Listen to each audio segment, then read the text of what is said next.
à toutes et à tous et bienvenue dans ce nouveau épisode du webinaire d'Evimeria. On a aujourd'hui la chance de retravailler la question du handicap avec Fabien Clarins. Alors, le handicap, c'est quelque chose qu'on aborde régulièrement. C'est la 4e session de webinaire sur cette question-là. On a travaillé avec Fabien la question du cadre juridique du handicap en entreprise. Avec Raïssa Magronji, on avait travaillé sur l'inclusion des travailleurs porteurs de handicap. Avec le docteur Alain Pouet, on avait parlé du trouble du déficit de l'attention qui amène un handicap cognitif en entreprise. Et aujourd'hui, donc, on va aller sur la question du handicap compensé en entreprise. 2 parties. Première partie, c'est un exposé d'une 15aine de minutes. Et deuxième partie, après la partie réponse aux questions des participants. Fabien, c'est à vous. Merci Sébastien, merci à vous de m'écouter, de vous être connecté à ce webinaire qui va s'atteler à dépeindre les différents types d'aménagements par rapport aux différents types de handicap. Aujourd'hui, bon, on a tous en tête les fauteuils ergonomiques, mais il existe pas mal d'aménagements différents, beaucoup d'innovations ces dernières années, et qui se regroupent en une dizaine par typologie de handicap. Savoir qu'aujourd'hui, beaucoup de salariés en situation de handicap n'osent pas demander parce qu'ils ne savent pas quoi demander, mais des fois, rien qu'un petit coussin peut leur permettre de passer de bien meilleures journées avec une dose de fatigue beaucoup moins élevée. Mais tout d'abord, je voulais faire un rappel sur les différents types de handicap qu'on va aborder par la suite. Donc, bien sûr, le handicap moteur. Donc, on a tous en tête les fauteuils, mais ça peut être un déficit d'ordre, un bras, une jambe, de la coordination, du placement spatial dans l'espace, qui peut contraindre à différents types d'activités.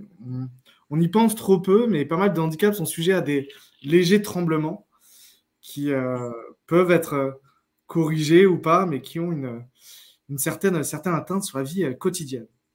Handicap visuel, tout de suite on pense personne aveugle, mais les aveugles sont très faibles, hein, c'est un faible pourcentage, c'est en grande partie de la malvision, du déficit visuel, donc d'un œil, des deux, de près, de loin sur l'écran. Ça peut être des couleurs qui changent, des sensibilités par rapport à la situation. Handicap auditif, on entend moins bien. Donc pareil, peu de sourds complets, mais beaucoup de malentendants, surtout aujourd'hui, avec le son qui nous parvient un peu trop fort, un peu trop régulièrement. Donc faire très attention à ça. Mais il existe aussi beaucoup d'aménagements qui peuvent faciliter la vie de vos salariés. Handicap psychique et intellectuel, donc handicap psychique et mental. Alors, c'est un peu plus compliqué à aménager. Hein. Là, très souvent, ça ne va pas regrouper des aménagements matériels, mais plutôt de la bienveillance du manager et des collègues. Ensuite, les maladies invalidantes, donc respiratoires, digestives, infectieuses, cardiaques. On peut imaginer vraiment tout et n'importe quoi. Il existe aujourd'hui un millier de maladies rares. Il en existe énormément. Donc, on parle de maladies rares, mais vu qu'il existe énormément de maladies rares, est-ce que c'est si rare que ça? Là, c'est encore des stats à trouver, mais il en existe énormément et qui amènent très souvent, trop souvent même, un polyhandicap. Hein. Il ne faut pas catégoriser les handicapés par rapport à leur typologie de handicap. Hein. Bien souvent, bien trop souvent, c'est 2, 3, voire 4 types de handicap différents. Donc, je rappelais bien sûr les chiffres. Aujourd'hui, des salariés qui ont une reconnaissance de qualité de travail handicapé. Donc, si vous ne savez pas ce que c'est, je vous invite à voir mon précédent webinaire de l'année dernière. Donc, ça peut être une RQTH, une invalidité, une incapacité ou toute attestation qui reconnaît le handicap de la personne. Aujourd'hui, il en existe 2,8 millions, donc 43% seulement qui s'inscrivent dans un processus d'employabilité. Donc, sur ces 43%, bien sûr, il y a des personnes qui sont inscrites en établissement spécialisé, surspécialisées et médicalisées. Mais pas que. Mais pas que. Il existe aussi des personnes qui restent sur le côté, sur le bas de la route, parce que elles ont perdu foi dans le système, car leur poste n'a jamais été aménagé, hélas. Mais il n'existe pas seulement ces types de handicaps. Depuis quelques années, on a mis l'accent, le phare aussi, sur les troubles 10, les troubles cognitifs. Il est important d'en parler également. Je rappelle que 80% des handicaps sont invisibles. Ça, c'est l'une des plus grosses stats dans le handicap à retenir. Seulement 15% qui sont acquis à la naissance, donc c'est pas beaucoup. Et parmi ces troubles invisibles, il y a beaucoup de troubles 10. On connaît tous autour de nous quelqu'un qui a des difficultés à lire. On parle énormément de la dyslexie, qui entraîne des troubles de la vision, le cerveau qui inverse des lettres. Je vous invite à trouver des textes sur Internet pour tester, pour lire un texte comme les dyslexiques. Vous verrez, c'est très drôle, mais au bout de 10 lignes, c'est très fatigant. Mais donc pour ça, on va voir aussi des aménagements qui existent, qui peuvent leur faciliter la vie.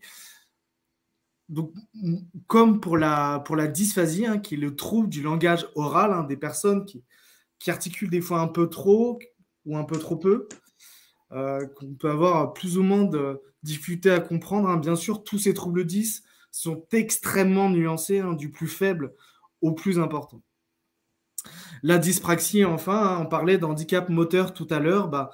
Comment faire la différence entre un handicap moteur et une dyspraxie, en sachant que la dyspraxie peut relever d'un handicap moteur, mais n'est pas forcément obligé de relever d'une RQTH. Donc, il faut faire la part des choses. Et c'est pour ça que, bien souvent, il faut se battre pour faire reconnaître sa dyspraxie, son handicap globalement, quand on est à la limite, et pas hésiter à renouveler les comptes rendus, les attestations, et bien décrire sa situation, et ne pas avoir peur, surtout, d'en parler. Dans les troubles 10, donc souvent, on catégorise ces personnes, mais troubles de l'attention, troubles de la mémoire. Bien souvent, ces personnes sont mis de côté, sont marginalisées. On dit que c'est de la faute de la personne, mais non, ça peut être très, très, très compliqué de rester attentif pendant 2 heures durant toute une réunion. Et ce n'est pas forcément de la faute de la personne. Donc, n'hésitez pas à faire des pauses toutes les heures de 5 minutes, ça va très vite, de se lever, d'aller aux toilettes, prendre un café. On entend parler de beaucoup d'handicaps moteurs qui me disent qu'ils ne peuvent pas rester assis plus d'1 heure, plus de 2 heures. Eh bien, levez-vous, prenez une pause et ça fera du bien à tout le monde. Et c'est, croyez-moi, un bon réflexe qui servira à tous. Et enfin, je ne sais pas si j'aurais dû le mettre en dernier, mais la dyscalculie, c'est pareil. Toutes ces personnes qui sont mauvaises en mathématiques, ça peut venir d'un trouble, et ça peut valoir le coup de faire un bilan orthophonique, comme pour la dyslexie. Dyspraxie, on sera plus chez un kiné, mais d'aller voir un orthophoniste qui va faire un bilan de la situation, voir si c'est un trouble réel ou si c'est juste aussi l'enfant qui ne veut pas travailler. Donc souvent, c'est des troubles qui sont reconnus à l'enfance, lors de la scolarité, au mieux, mais beaucoup trop de personnes grandissent avec ces troubles sans qu'ils ne soient reconnus aujourd'hui. Et c'est notamment pour ça que je fais ce webinaire. Il faut en parler, il faut faire attester tout ça. Donc, je trouvais des stats aussi par rapport aux 10. On parle de 10% de la population, donc c'est quand même juste énorme. En fait, donc très souvent, ça peut être des troubles légers, mais 10%, c'est la présidente de la Fédération française des 10 qui dit ça. Sinon, on peut trouver pas mal d'autres stats. Rien que la dyslexie, on dit que ça recouvre 2 à 4% de la population. Donc, c'est énorme et à pas marginaliser comme tous les autres types de handicap. Donc voilà, ça c'était pour l'introduction. N'hésitez pas à poser des questions par rapport aux différents types de handicap. Je sais qu'il y en a beaucoup et beaucoup dont on ne parle pas, mais aussi les oreilles sont attentives à ces questions. Bon, parlons compensation. Parlons handicap moteur, tout d'abord, pour entrer dans le sujet. On est tous plus familiarisés avec les compensations liées au handicap moteur. Mais tout d'abord, je tiens à rappeler et à casser ce préjugé qui est juste énorme et qui nous énerve tous dans le monde du handicap, c'est les fauteuils roulants. On a tous l'image de ces places de parking, on associe tous le handicap aux fauteuils roulants. Eh bien, les personnes qui sont en fauteuil roulant, c'est seulement 2% des personnes en situation de handicap. Et sur ces 2%, il y a pas mal de personnes qui peuvent quand même se tenir debout et qui peuvent marcher quelques mètres. Donc, c'est pas marginalisé, mais c'est pas à globaliser non plus. Mais je reviendrai tout à l'heure, il y a pas mal d'aménagements, notamment aussi pour les fauteuils roulants. Donc, bien sûr, quand on parle handicap moteur, on pense aux fauteuils ergonomiques qu'on a tous dans nos entreprises aujourd'hui. Beaucoup d'employeurs ont compris que nous faire travailler 8 heures par jour sur des chaises en bois, c'était pas efficace. Et pour tout le monde. Alors, ils nous achètent tous des beaux fauteuils réglables un peu partout. Bon, super, mais très souvent, ce qui manque, c'est le soutien lombaire. Un coussin dans le bas du dos, très souvent. Donc, ça peut être des fauteuils gonflables, hein, comme je vais vous montrer sur la slide d'après. Mais bien trop souvent, les personnes, en fait, n'arrivent pas à s'asseoir au fond de leur fauteuil, car l'assise est trop profonde. Et l'assise n'est pas forcément réglable sur les fauteuils ergonomiques de base.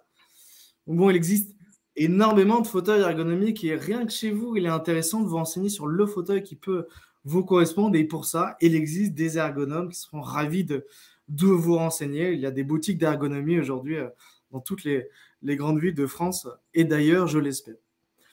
J'étais chargé de mission handicap chez Otis, hein, les ascenseurs, et énormément de techniciens ascensoristes avaient mal à l'épaule à force de manier le levier de vitesse et le frein à main. Hein, c'est tout bête, mais pendant 40 ans, quand on est tous les jours sur les routes de France, qu'on doit manipuler le levier de vitesse toute la journée, on a des douleurs à l'épaule et c'est normal. Donc, il est important de donner à vos salariés des voitures à boîte automatique. C'est pas un confort, mais c'est essentiel. Sinon, il va avoir ce qu'on appelle un TMS, un trouble musculo-squelettique.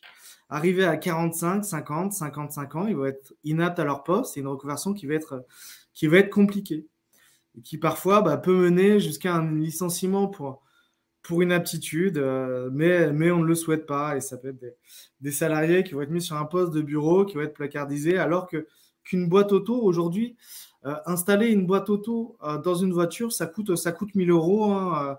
La voiture, vous la laissez une journée au garage. Hein, c'est pas si cher que ça, c'est même moins cher que ça. Je n'ai pas exactement les prix en tête. Mais tout bêtement, on parle de fauteuils ergonomiques, mais aussi dans les voitures, il existe des fauteuils ergonomiques. Bon, à part dans les voitures de luxe super chères qui ont des très très bons fauteuils en cuir sur lesquels on est très à l'aise, les voitures lambda ont des bons fauteuils, mais qui usent à la fin quand même. Il y a toujours cette problématique de soutien lombaire dont je parlais tout à l'heure. Et donc tout de suite, on se dit installer un fauteuil ergonomique, un fauteuil Recaro, hein, c'est surtout Recaro qui a le monopole sur le marché, ça coûte tout de suite très cher.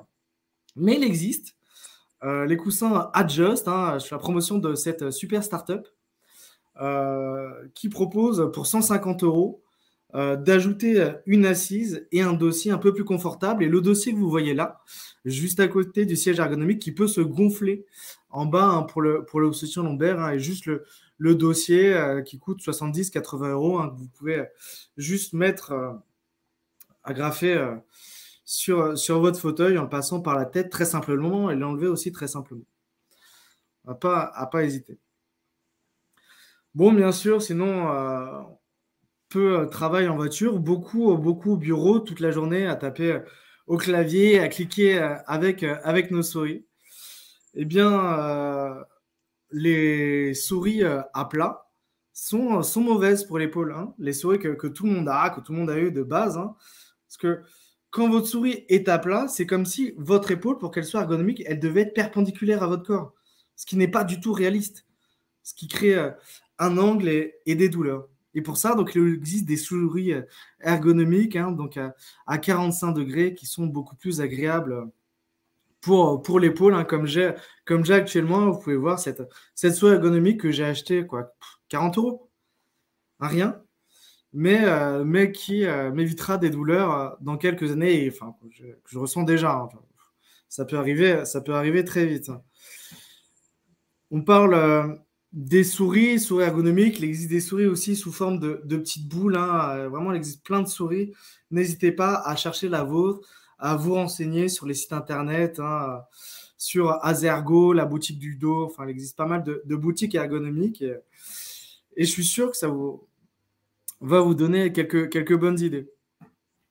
Bon, on travaille tous sur clavier, hein, sur bureau, nos bureaux qui se coupent, hein, qui tombent, qui sont à 90 degrés, et à force, on a tout le temps les bras qui pendent un peu sur notre bureau, et à la fin de la journée, on peut avoir une petite douleur à l'avant-bras, à force de laisser tomber notre bras sur le bureau, hein, et c'est normal. Hein. Donc, il existe des fixations pour le clavier, hein, qui coûtent pas cher, hein, 20-30 € aussi, qui permettent d'éviter ces douleurs. Quand on y va un peu plus loin, il existe des porte-bras, hein, qu'on peut fixer à notre bureau aussi, qui sont très agréables, et qui se fixent bien et qui rendront jaloux tous vos collègues, j'en suis certain. On parle de fauteuil ergonomique. À droite du repose-coude, je vous ai mis un bureau réglable en hauteur, hein, pas hésiter. C'est vrai que ça coûte assez cher, mais au final, c'est très agréable de pouvoir travailler debout. Hein. Notamment, on parlait de troubles de l'attention, de douleurs au genou.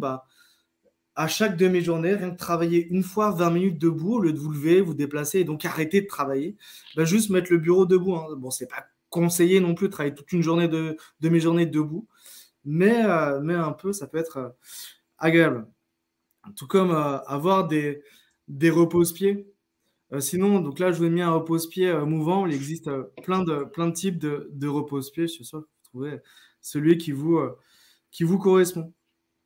Donc à droite, je vous ai mis un clavier ergonomique. Hein. C'est pareil, comme les souris ergonomiques, nos claviers droits ne sont pas ergonomiques à la position de nos mains. On n'est pas fait pour travailler, pareil, les mains à plat et sur la même ligne. Vous voyez, ce clavier un peu bombé, hein, qui coûte pas très cher non plus. Bon, sinon, au lieu de vous payer un fauteuil ergonomique, hein, on parlait de soutien lombaire, mais vous mettez un coussin dans le dos et ça marche très bien aussi. Vous mettez un coussin sous les fesses et ça marche très bien aussi. Ça dépend de votre pathologie, mais ça peut compléter les choses, tout simplement. Et pour tous ceux qui ont un travail physique, hein, qui se plaignent de leur dos, il existe des ceintures lombaires. Hein, quand vous avez une activité physique que vous devez porter pendant 1 heure ou 2, il existe des ceintures lombaires, hein, qui coûtent pas très cher non plus, comme il existe. Moi qui vais à la salle, hein, j'ai des protèges poignets, hein, qui maintiennent les poignets en place. Pareil pour le coude. Il existe pareil pour les genoux, pareil pour les chevilles. C'est pas des attelles, mais des soutiens qui serrent un peu l'articulation et qui permettent de répartir la charge sur toute l'articulation et donc de l'user beaucoup moins vite. On parlait des fauteuils, hein, n'hésitez pas, dans votre entreprise, si vous voyez une bosse, mettre une rampe, hein, tout simplement. Tout simplement. On parle des fauteuils. Chirac avait voté une loi comme quoi tous les lieux devaient être accessibles. Au final, on se rend compte que ce sera plus ou moins jamais le cas. Mais tout simplement, au lieu de faire des travaux qui coûtent des dizaines, des milliers d'euros, mettre une rampe amovible qu'on dépose à côté, que même les personnes peuvent mettre et enlever, ou que vous pouvez mettre et enlever dans les petits magasins. Ils pourraient acheter une rampe tout simplement et la mettre et enlever si besoin. On parle de fauteuils ergonomiques, mais il existe aussi des ballons. Hein. J'ai connu des personnes qui sont assises sur des ballons. Donc là, c'est un ballon sur une chaise, donc ça casse un peu le mouvement, mais ça peut être pratique aussi. Hein. Vraiment, il faut voir ce qui vous plaît le plus et pas hésiter de tester, être dans un magasin spécialisé pour ça. Bon, je vais essayer de me dépêcher un petit peu parce que j'avais peur d'être un peu trop rapide. Au final, je suis un peu lent.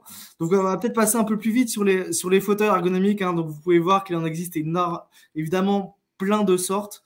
Au milieu, vous avez le RH400 qui est la Rolls-Royce du fauteuil ergonomique, là où tout est réglable.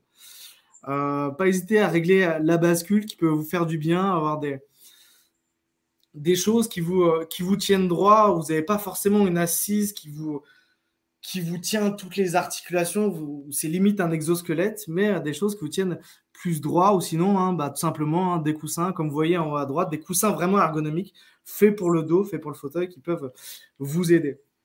Très souvent, sinon, on a plus mal à une jambe qu'à l'autre.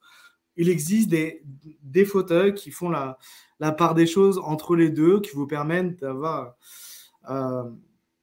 votre jambe tendue durant quelques minutes. Bon, bien sûr, c'est pas conseillé de passer sa journée comme ça, mais ça peut aider. Ça coûte pas si cher et je suis sûr que votre chargé de mission handicap sera content de vous payer ça, ce qui sensibilisera tout le monde. On parlait fauteuil roulant. Et ben, je voudrais absolument faire la promotion du comptoir des solutions, qui est vraiment le site qui recense toutes les innovations en matière de handicap. Qui est un site vraiment à connaître. Je vous invite à vous balader sur ce site. C'est très agréable de découvrir tout ce qui se fait. Le monde de handicap est un monde qui est en croissance et en création. Il y a la loi qui a régi vraiment le handicap au travail. Donc, il y avait la loi de 87 dont personne n'accordait d'importance, mais Chirac a établi cette loi en 2005 qui a créé vraiment le mouvement, les RQTH, handicap au travail, tout ça. Et donc, le handicap en France, ça a plus ou moins 17 ans, hein, et c'est assez jeune. Donc, il existe vraiment plein de solutions partout dans le monde qui se font, et je suis sûr que vous, même si vous souffrez d'aucune pathologie, il y aura peut-être une solution ou deux qui vous conviendrait et qui vous faciliterait la vie. Notamment dans les compensations dont je vais vous parler après. Donc, je vais passer notamment sur le handicap auditif. Là, je suis sûr que ça va vous intéresser. Donc, tout d'abord, le handicap auditif, on a l'impression d'en voir peu, mais c'est quand même 5% de la population. Un chiffre en croissance à force de tout le temps avoir du bruit dans les oreilles. Donc, bien sûr, les personnes qui souffrent de réels troubles de l'audition ont une prothèse auditive, si possible, qui marche très bien. Aujourd'hui, les prothèses auditives sont très bien. Mais dans vos bureaux, je vous recommande d'isoler un maximum vos open space. Bien sûr, dans tous les open space, mettre de la moquette au sol qui isole le bruit, mais aussi au plafond. N'hésitez pas à faire pendre pas mal d'objets qui isolent le bruit au plafond et qui ne prennent du coup aucune place à personne et qui ne coûtent très peu cher et qui isolent pas mal. Pareil, hein, sur le mur, vous pouvez accrocher des sortes de drapeaux que vous voyez en dessous, le sigle AVA qui isole le bruit. Et quand vous faites la moquette au sol, les objets qui pendent au plafond, plus les drapeaux sur le mur, là, votre open space, il est génial et beaucoup plus agréable pour vos salariés. Sinon, vous pouvez mettre donc bien sûr des palissades, des séparations entre les bureaux et des séparations phoniques, bien évidemment. On est tous sur casque, on a tous plein d'appels. Je vous invite à visiter le site Orosound qui vend des casques anti-bruit et des oreillettes anti-bruit. Hein. Vous pouvez voir cette jeune femme en bas à droite. Hein. C'est juste des oreillettes anti-bruit où vous pouvez régler la diminution que va vous apporter l'oreillette qui peut aller jusqu'à 45 décibels. Donc, c'est pas mal. Et qui fait en même temps téléphone, bien sûr. Ça vous évite d'avoir un gros casque qu'il faut mettre et enlever. Là, c'est juste des oreillettes que vous mettre et enlever tout en gardant ce collier autour du cou. Sinon, si on parle plus particulièrement handicap auditif, il existe bien sûr les boucles magnétiques qui permettront, notamment dans les agences où il y a plusieurs personnes qui parlent en même temps, la personne handicapée auditive en face de vous va vous entendre via une oreillette, tout simplement, et vous parlerez dans un micro. C'est tout simple, mais ça facilite énormément les situations. J'étais chez Partner et Partner a une boîte d'intérim qui a rendu toutes ces agences en accueillantes, notamment avec des boucles magnétiques. Bravo. Et tout simplement, et ça c'est pour tout le monde, aujourd'hui, Word a racheté Dragon. Dragon, c'est quoi ? C'est la reconnaissance vocale qui était achetée à tous les handicaps auditifs qui tapait automatiquement ce qu'elle entendait. Word a racheté ça. Aujourd'hui, tout le monde a une reconnaissance vocale optimum sur son ordinateur. Eh bien, n'hésitez pas à l'utiliser. N'hésitez pas à l'utiliser via cette icône que vous pouvez trouver dans Word, dictée. Simplement, vous cliquez dessus et tout ce que vous direz sera écrit. Moi, j'aurais pu faire retranscrire tout ce que je dis actuellement. Bon, ça aurait fait des pages et des pages vu la vitesse à laquelle je parle, vu le temps qui défile, mais c'est vraiment très pratique et très, très utile au lieu au lieu de taper et d'écrire. Ça peut faciliter tout le monde. Word aussi, qui peut vous lire à voix haute ce qui est écrit sur Word et sur votre ordinateur. Il existe des logiciels comme ceci également. Donc après, à un autre niveau, il existe Ava, qui est une startup qui retranscrit des conversations en langue des signes. Voilà. Et donc, vous pouvez faire appel à eux dans le cadre d'un entretien de votre entreprise, ponctionner sur le salaire de la mission handicap. Il n'y a aucun problème. Ils sont une startup qui a été créée il y a quelques années et qui marche très bien. Donc maintenant, on va passer au handicap visuel. Donc il en existe aussi beaucoup. Donc pour rappel, c'est quand même 4,3% de la population qui souffre d'un handicap visuel, avec toutes les nuances possibles. Donc quand vous regroupez auditif, visuel, moteur, dyslexique, vous vous rendez compte que ça fait quand même beaucoup de personnes. Voilà, ça c'était pour l'aspect sensibilisation. Donc vous retrouvez à droite cette icône dictée, lecture à voix haute, comme je vous parlais tout à l'heure, qui peut être très agréable de devoir lire sur l'écran aujourd'hui. Tout le monde éprouve une énorme fatigabilité à lire sur l'écran. Et ben, faites lire Word, tout simplement, et ça vous permettra de fermer les yeux quelques minutes. Word qui a le pack Office qui bénéficie d'énormément d'aménagements au sein de son logiciel lié au handicap. C'est de tous les handicaps. Je vous recommande tout ça managé par Philippe Trottin, le manager de Microsoft France, notamment, qui très souvent organise des webinaires sur tous les aménagements que propose Word. Bon, il en ferait 2 semaines, mais il existe énormément d'aménagements. N'hésitez pas à vous renseigner, notamment la couleur, le zoom, tout, vraiment tout. Ce qui rend obsolète le logiciel qui était payé à tout le monde, qui s'appelle ZoomText, avant tout, qui est payé à tous ceux souffrant de handicap visuel. Au moins ZoomText, c'est un logiciel qui applique les aménagements sur l'ordinateur au global et pas juste sur les logiciels de Microsoft. Bon, bien sûr, il existe des lunettes grossissantes, des lunettes qui vous lisent ce qui est en face de vous. N'hésitez pas à acheter un grand écran, à zoomer un maximum. Quand on zoome, on a moins de difficultés à lire. Il existe bien sûr des claviers braille, des claviers avec des plus grosses lettres. Il existe aussi des cannes aujourd'hui pour aveugles, pour malvoyants, qui vont vous dire ce qu'il y a en face de vous via une oreillette. Donc là, c'est vraiment du handicap lourd, mais une innovation qui est sortie il y a peu de temps, mais qui marche très bien et qui évite des accidents. Et puis, la luminosité, à pas oublier, mais une luminosité qui est ne serait-ce que légèrement déficiente, jour après jour, année après année, va vous handicaper et vous fatiguer. Donc, n'hésitez pas à vous faire payer une petite lampe, ça peut être toujours utile. Enfin, bon, alors là, c'est la grande innovation du moment. Tout le monde en parle, tout le monde dit waouh, c'est génial, les exosquelettes. Donc, on voit ces militaires qui reviennent paraplégiques, donc ils ne peuvent plus contrôler leurs jambes, qui reviennent de la guerre, on leur confie un exosquelette, super, waouh, ils marchent pour la première fois, trop bien. Tous ces salariés qui portent des charges lourdes en entreprise, ces ouvriers, on leur accroche des grues dans le dos, ça leur permet de leur faciliter la vie et c'est génial et ça ne coûte pas si cher que ça. Bon, alors un exosquelette complet coûte cher, mais c'est très pratique, il faut se lancer bien évidemment. Après, à nuancer parce que ça coûte cher, à réparer c'est compliqué. Et puis, c'était le DRH de Chanel qui me faisait ce retour, qui avait payé un exosquelette à ses salariés. Il me disait, oui, c'est très bien cet exosquelette, mais à mettre, à enlever, c'est très compliqué. Et quand il s'agit d'aller aux toilettes et de monter les escaliers, tout de suite, c'est compliqué.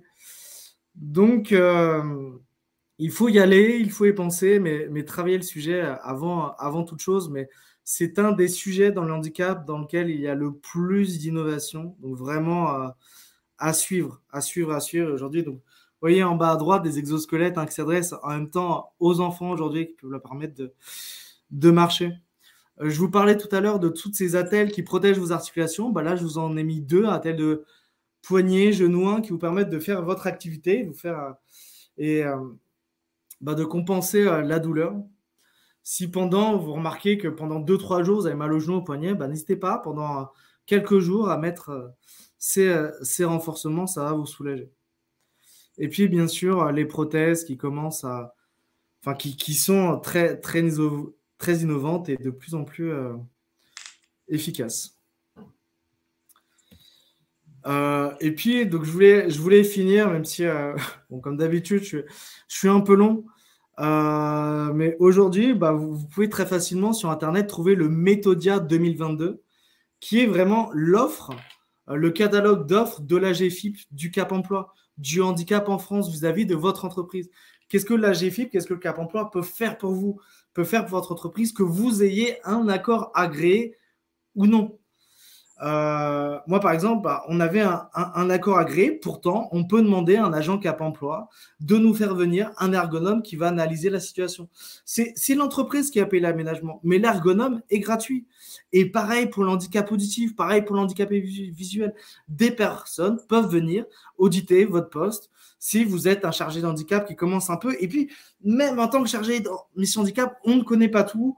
C'est bien d'être aux nouvelles et de faire attester en même temps ce qu'on recommande vis-à-vis de notre direction quand ça coûte un peu cher. Donc, n'hésitez pas, tapez Méthodia année après année et voir ce qui se passe et ce que propose l'État pour tout type de handicap, tout type de besoin. Donc, évidemment, c'est un webinaire d'entreprise, je parle surtout de l'entreprise, mais aussi chez vous. Chez vous, toute situation de handicap doit être compensée. Et j'insiste sur le doit être compensé. Vous pouvez aller au tribunal si l'État ne compense pas votre handicap chez vous, si c'est attesté, avéré, ça vous gêne. L'État finance en même temps les transports. Il y a énormément de financement. Il faut y aller et passer cette question de la légitimité. Vraiment, voilà. Si vous avez des besoins, il faut y aller. Et enfin, je rappelle, là, avec le Covid, l'État a donné énormément de primes pour l'embauche d'apprentis, d'alternants. Des sommes qui sont montées jusqu'à 8 000 euros. Et rendez-vous compte que pour l'embauche d'un contrat pro, sur un an, c'est 2 500 en plus, 2 500 euros en plus. Donc, quand vous rajoutez 8 000 euros plus 2 500 euros, votre apprenti ne vous coûte pas grand-chose quand il est en situation de handicap. Donc, vraiment, allez-y. C'est vraiment des aides qui perdurent depuis des années et qui sont là. Donc, ça vous coûtera moins cher et ça vous bénéficiera à tout le monde. Il faut savoir que au niveau de l'alternance pour les étudiants en situation de handicap est très, très bien développé dans les entreprises. Aujourd'hui, il y a énormément de cabinets qui roulent presque exclusivement en plaçant des alternants dans les entreprises, qui marchent très bien, évidemment, parce que ça engage peu l'employeur. Mais à l'embauche d'un TH en CDI, c'est 4-5 000 euros ensuite. À pas négliger. Voilà, à penser, j'espère. Ne pas. Tiens, Sébastien est parti juste à la fin de mon exposé. Voilà le retour. Je vous remercie beaucoup de votre écoute. J'espère avoir déblayé assez bien, débroussaillé tous les aménagements assez généraux, assez globaux qui existent par type de handicap. Moi, je suis Fabien Clarin, je ne me suis pas présenté. 5 ans chargé de mission handicap, SFR, partenaire, le Cap Emploi, Autis, l'Armée du Salut. Maintenant consultant chez Apex Isast, en situation de handicap moteur moi-même, déficit d'ordre à droite. Donc voilà, j'ai un sujet que je connais bien, c'est pour ça que je serais très heureux de répondre à vos questions.